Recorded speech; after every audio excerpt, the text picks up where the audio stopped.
तनी ताली के बजाओ और एक ताली बाजी तो बहुत बेस लगी। और कोषाध्यक्ष महोदय मदन गंजू जी, आप जहाँ कहीं भी हैं, अध्यक्ष महोदय आपको ढूंढ रहे हैं, मंच के दाहिने साइड में चले आएंगे कोषाध्यक्ष महोदय। फिलहाल चलू एक और गीत के साथ कर पाए शुरुआत। सोनी कुमारी जी अपन बेहतरीन आवाज के साथ आइए। सोनी कुमारी जी।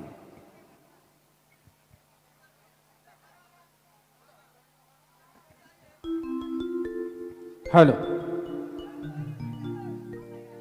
जितने भी कार्यकर्ता साथी लोग हैं, पता चल रहा है कि इस मेला टाड़ के चारों तरफ शराब की बिक्री हो रही है और भाई लोग शराब पी के आके व्यवस्था को गड़बड़ा रहे हैं। साथ ही यहाँ पे जितने भी साथी लोग नाच रहे हैं, आपसे मना नहीं है, आप थोड़ा बॉक्स के पीछे होकर नाचिए। आपसे निवेदन है दोस्त, आप लोग से निवेदन है, आप थोड़ा पीछे होकर नाचिए ना। ये प्रोग्राम आप लोग के लिए, थोड़ा पीछे होकर नाचिए। हमारी मुखिया महोदया बैठी हुई है, उनको देखिए कितना कष्ट हो रहा है, आप उनके सामने क्यों नाच रहे? थोड़ा पीछे होकर नाचिए। आप लोग से निवेदन है, साथी थोड़ा पीछे हो लीजिए,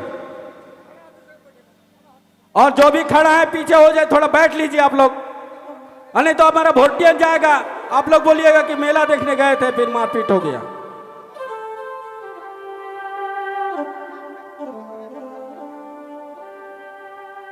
हेलो,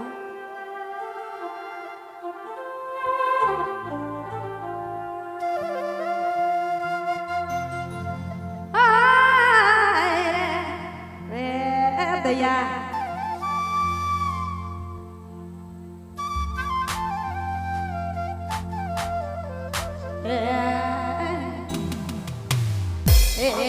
हर हर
फोकस यूट्यूब चैनल की बहुत प्रस्तुति। बढ़िया।